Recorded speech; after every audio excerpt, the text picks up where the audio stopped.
Welcome to 6 Feet in the Six. I'm your host, Jeff Barrett with Business Interiors. Thank you for joining us today. The purpose of this interview series is for the close-knit Toronto commercial real estate industry to share ideas and best practices in order to help everyone get back to the office safely and efficiently. We'll be interviewing leaders from commercial real estate, project management, interior design, commercial end users, and product manufacturers. Joining us today is Barry Nathan, Associate Director at IBI. Barry, thank you for joining us today. Thank you for having me, Jeff. Can you tell the viewers a little bit about yourself? It's a long story. I'll try and keep it short. I'll give you some background. So I'm a registered architect, and I've been with IBI Group 20 plus years, I'll say, conservatively. Associate Director, Corporate Interiors Practice Lead. I originate from Marshall Cummings, which goes back to those that have been around long enough, the 90s, early 90s. And we were the first acquisition by IBI in 2004. So we were the first corporate interior group brought on board. And then IBI Group became public just shortly after. And now I'm part of, well, what originally was part of a very small team, now part of a 2,600 person, 60 plus office organization, which is, big change. Wow. And personally, how are you managing? Personally, it depends on the day you ask me, Jeff. So today has been a bittersweet day. It's been a bit of a tough day. So I have a daughter almost 3 years old, and daycares are just opening, as everyone's probably aware. And it's something that we've been really not sure about what to do. So luckily we have our daughter at a small home daycare with 5 other children. And today was her first day to go back. So drop off was not easy. This is my first time having a quiet house today. So it's bizarre after 4 months of having, screen surprises and background interesting entertainment. And it's unique. It feels really, really lonely though. Well, I hope you didn't drop her off just for this interview. I'm not going to say anything on that one. I hope not either. Can you show me what face mask you've been rocking? Okay, this is also, I can't give you a single answer. So I'm on face mask number 3. So I'll start with I started with the cool mask, right? But you know what? Got to do camo, it's a statement, but it's a cloth mask, no filter. It seemed good at the time.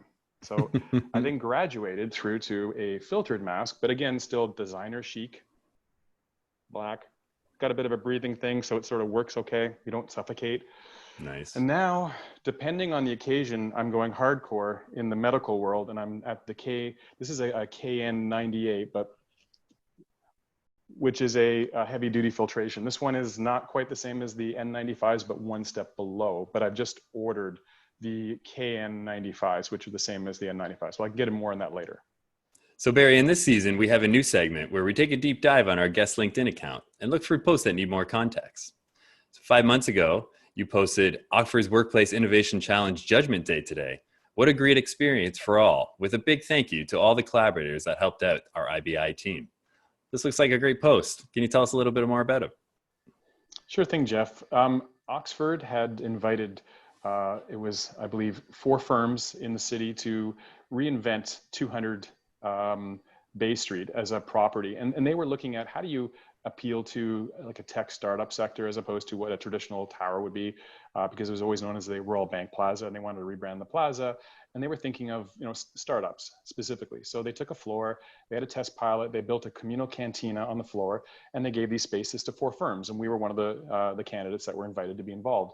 And it was a great exercise in testing, I guess, ideas in what the workplace of the future would be, but also thinking about, what the mindset of a startup might be going into a small space where it would be more of a communal shared environment, and probably testing a lot of ideas what are happening right now in terms of how people rethink work. So that was the Judgment Day post when we were in front of a crowd of 200, which the old days when you could be around a lot of people.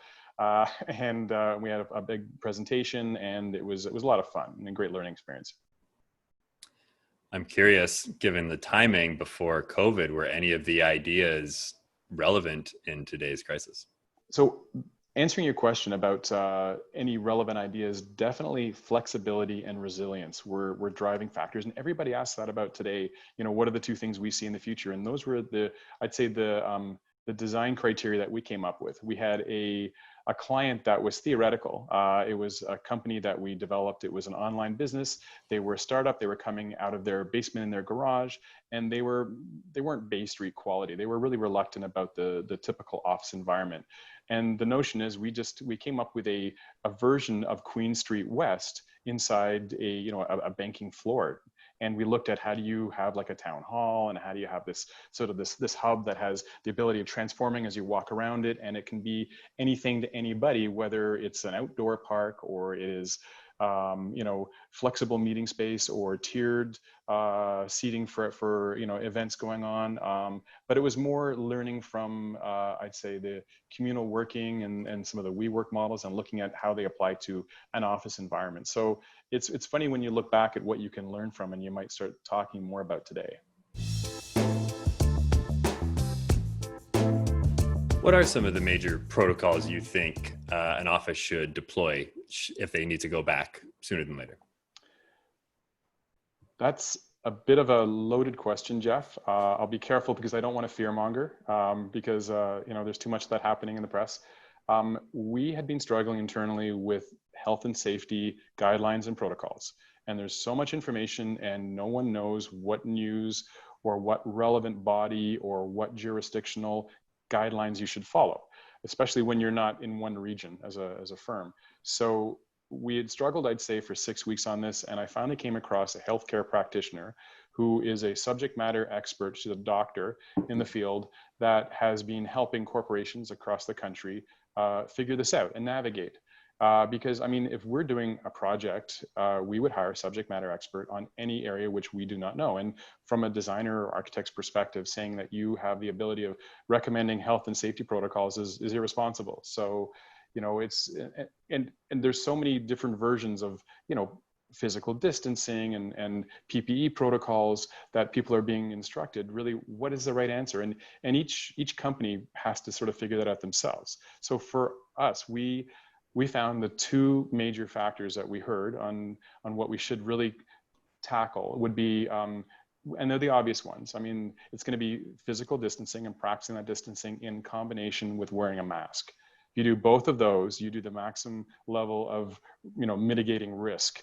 The third thing you could do is you could wear a face covering for protecting the eyes, because what happens is each time you do one of those things, you reduce the spread of COVID by another 10 to 15%. So if you're not having social distancing and you're not wearing PPE, you're basically, it's not just irresponsible, but that we have the hard data that we've been given from this doctor from an advice perspective to really look at our policies and act on them and have that backup research. So for example, we are now suggesting that we have to have, anytime we're inside an office, whether it's going to be at a client or on our site, that we wear a mask at all times. And it's not just, any mask. It wouldn't just be a cloth mask. It would be one with a filter inside. So either reusable or not, because you really have to look at, the ability of staying a long period of time indoors and limiting the spread. I can give you some more stats if you want to hear some sort of scary numbers, but some of the Scare stats, me, please. some of the stats, asymptomatic stats. This was it's a hard one for me to get my head around, but I think the WHO was suggesting 40% of the global population is potentially asymptomatic with COVID, which sounds like a crazy number, but it doesn't mean that you might have a trace or you might have something that could be, inside your system. We heard that's probably closer to 50 to 80%. So in other words, it's more than half the global population has the ability of, having that within them. The other stat was when someone sneezes in a space. So say you didn't have a face covering, you're in an office. We call it a voice cloud. The spread of that is roughly 12 to 15 feet. So, and that would hang in the air for 8 to 14 minutes.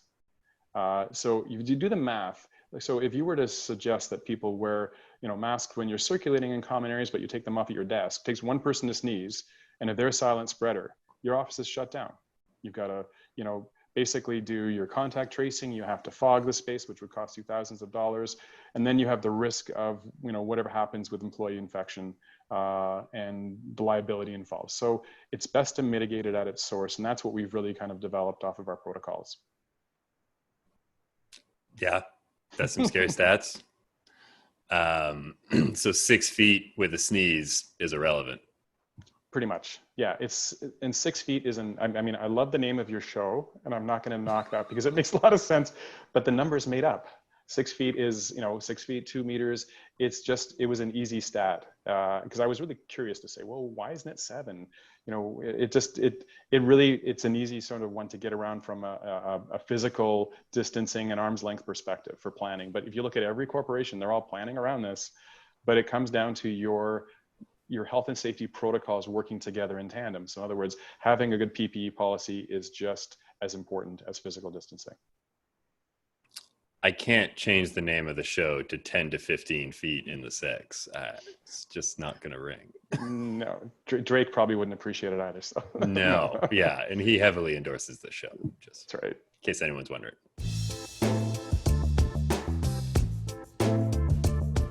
So for the product review this week, Barry, I thought since you've recently introduced me to a really cool product that I think is really relevant right now, is that I'm just going to let you have the floor, and you can introduce us to this new tool that you've created, and I'll offer some of my review after. How about that? Perfect. Thanks, Jeff. Thanks for doing a self-review episode for me. This is great. So reality is I couldn't talk about it myself. I needed you here anyways. So it helps having a little bit of input from my end, probably. So being a technology based company, in terms of what we talked about earlier, we're design technology, we have the access to all these tools, and one of them is parametric modeling we've used for architecture and interiors for a number of years, and it's been very powerful from a planning perspective to a visualization tool. And the logic was, why sit in Revit and CAD and draw bubbles ad nauseum that might end up, having the protocols change because of guidelines changing down the road? Because, 6 feet, 2 meters, are you including a person's, physical body in that? Is that 0.3 meters on top of that? Do you do primary or secondary circulation? There's so many implications that might be overlooked by someone doing this by hand. And if we could have this just mechanized through an algorithm, it would make a lot more sense. So the parametric tool we developed about 8 weeks ago for ourselves, because we had to come up with a quick way of analyzing 60 offices globally. So I'll run a quick video on this and see if I'm able to stop it as it goes along to kind of support it. We have 30-second sort of snippets on this. I'll let it run a little bit.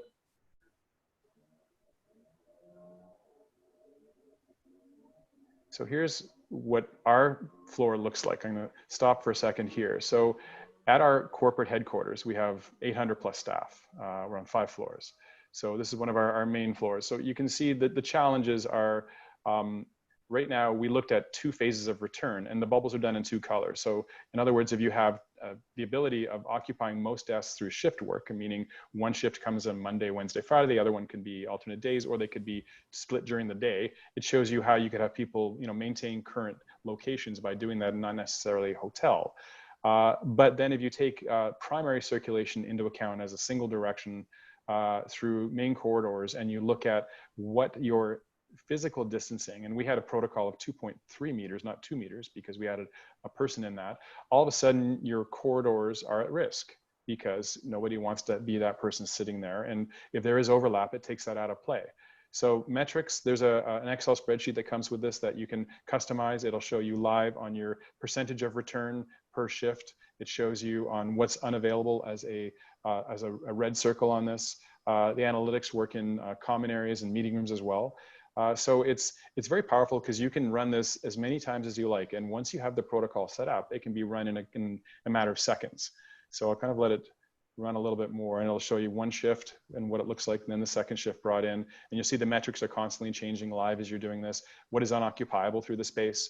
And then the notion of, having the return on investment really is, once you set this up, we can run it again and again. And we're finding for ourselves that is actually changing. And then you can analyze, base building areas, you can do kitchens, you can look at washrooms, and we were able to kind of take every plan and just have this analytics run, I would say in a period of, it was literally days for us, and it was less than a week for sure. So that was the precursor to our first tool we looked at. And then this became something that we looked at bring into a larger platform. And we're calling this Nspace. And the Nspace platform, it started out as a desk booking app that we were working on last year. And then we thought, well, you know, everybody is having the same challenge. There's kind of 4 issues that people come up with that are challenging with bringing people back in. And that were, you know, we talked about physical distancing, and that's the parametric planning. And that's, once you get that plan worked out, great. You know, the other issue is looking at what happens if people are compromised, and how do you actually do health tracing and tracking if someone's not well or asymptomatic. And then the ability of cleaning and managing that risk reduction and having people feel safe coming back to a clean environment and triggering that mechanism. And then the last thing is understanding the complexity of groups working where they want, how they want, you know, with whom they want on days, because you're talking about limited occupancy. A lot of our clients are 15 to 20% for the initial phase of return. So all of a sudden you don't have a lot of desks to choose. You have different teams for different reasons that want to come in. So it's not a simple, you know, one-to-one booking system. So the level of how we've set this up allows you to have the control of whom and how, and that can be administered by the powers that be. And, you know, an example is, we're saying we're 800 staff in our building, and we're finding probably less than 300 will have seats to go to in just desk locations.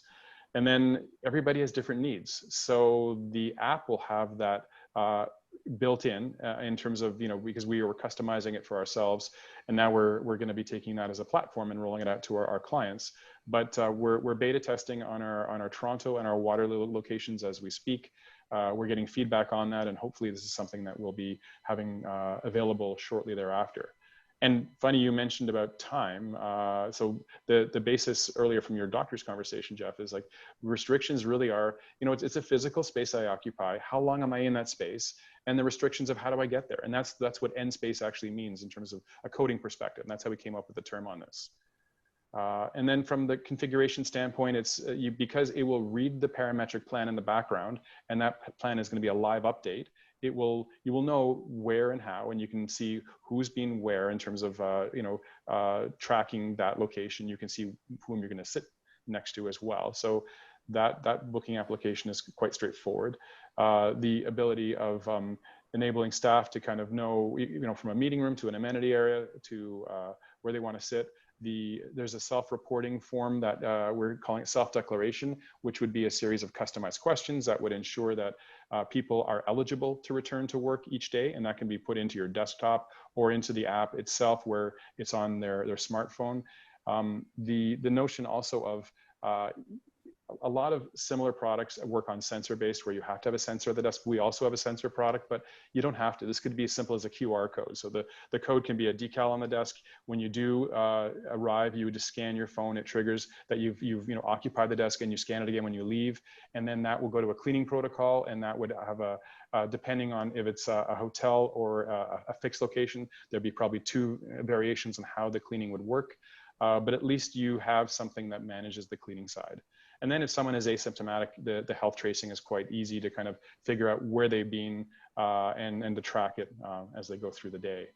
And that's the next slide here, is just because there's probably 3 or 4 levels of anxiety that you want people to sort of feel comfortable with, and knowing that is there, and that we have the ability of backtracking, I think is a big issue. And we're hearing more and more about the challenges with cleaning compliance. And this is something, talking to our healthcare practitioner that we brought on board. You can't use a cloth on the same desk more than once. You have to use the right products. Your protocol for cleaning is as important as the other 2 things, as a mask or as distancing, because you can't just say cleaners come in and clean. So having a policy and a protocol is very important, and making sure that it is done correctly. Which a lot of people don't think about. So that's something that we've done a lot of research on as well. And we're actually looking at maybe, having that brought in as part of the process. So that's sort of the overview in terms of the technology perspective of what we found that would really help, clients get back initially, and then hopefully manage their space in the longer term. Because post-COVID, I mean, there's still going to be a lot of things that will be maintained in terms of, I'm sure, cleaning and health tracing, these are things that probably won't go away. I have a feeling there's gonna be a lot of behavior that's ingrained out of what we've been through. And we need to be prepared for pandemics of the future if they were to occur. So the resilience of this is really, it's a subscription-based platform. It's something that it's going to be built on continuously about bringing in more of a seamless user experience and having that more touchless. So, for example, wayfinding, any other connectivities from a base building perspective, whatever we can sort of add to it, we will build on the platform as we go forward. That's very cool. I mean, there's a reason I wanted you to show it yourself because I was pretty impressed when I saw it. And, we talked about this on another episode, like trying to do this by yourself without technology to help is going to be really hard. Like there's going to be some poor soul that we assign at every company that's going to have to make sure these desks were clean and where were people sitting and how do we get protocols out to people. It's not going to be easy without technology. And I love that there's been so many cool innovations coming out because of this. And,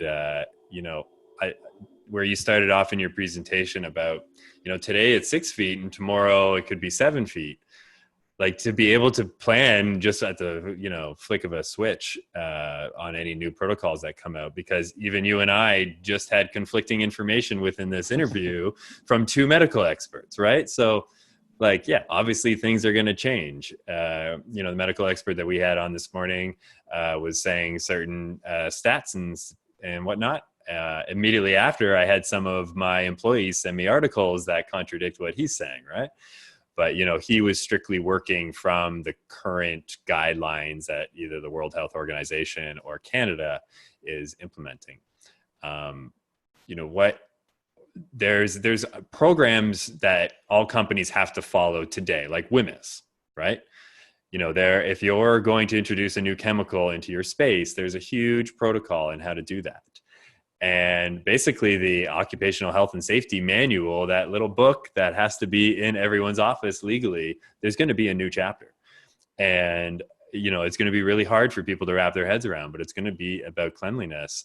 And I don't think it's going to be easy for a large organization to do it without technology. And your platform here seems perfect. I would imagine a smaller company is not going to make that kind of investment. You're sub 50 people in your office. You may not need this level of support, and maybe there probably is a line somewhere where it could be done manually for much less money. But once you get into those larger offices, multiple floors, multiple people involved in tracking these types of things, having a common place for them to go for this information is brilliant. The other piece that I really love is, making people feel safe. I mean, this gives a level of control to the employee, right? They're not going to the office blind. They're not like, all right, I'm just going to get there and hopefully Susie tells me where I'm going to sit. And, all of that information is on their phone before they get to the office and all the protocols. And so that's change management. That's communication and making that easier on the employer is going to add a lot of value. So now when people show up, they're ready. They know exactly what they need to do and there's no confusion, and John and Susie aren't bumping into each other in the kitchen because they know that they're not supposed to be there at certain times or not supposed to be there with more than a certain amount of people. So, kudos to you guys for being able to pivot like you did. And I hopefully a lot of organizations are looking at you and taking you up on this service. Well, thank you, Jeff. No, it's amazing the initial response back, because there's really nobody that has a product that does everything. You can't do everything well. So we have yet to find like from a traditional desk booking, we're finding they don't have the actual algorithm side in terms of the planning. The planning is still done by a bunch of people in a center that are making assumptions, and these are assumptions on your health and safety, on how you're physically going to be. These are really, really important decisions for companies about the wellness and the ability for employees to, our doctor tells us, if you want your employees to stay alive, do you want to wear a mask or you want to wear a ventilator? There's very, very simple shock statements that they throw out at you that it's black and white. If you have anyone that's, immune system compromised, or you have elderly family at home, you have to really reconsider about eligibility for staff. Barry, is there anything else you want the SIX to know about your firm and how you're joining the fight against COVID-19? Well, I mean, I'll keep it very brief, Jeff, but we want everyone to know that we're doing our most to support our clients. We're here to help on any level, whether it's simply just overall advice. We would love to be able to support with the new technology tools we discussed to mitigate risks that companies have, to help them on physical distancing. There's many levels that we would love to have conversations. So any opportunities, feel free to call, text, whatever. My LinkedIn, I promise I'll use more this time. So we'll do our best. But yeah, definitely we would love to have a discussion with you. Well, Barry, thank you for sharing how IBI is joining the fight against COVID-19. Keep up the good work. Thanks so much, Jeff. Toronto, you are the best city in the world, and we can't wait for you to feel better again.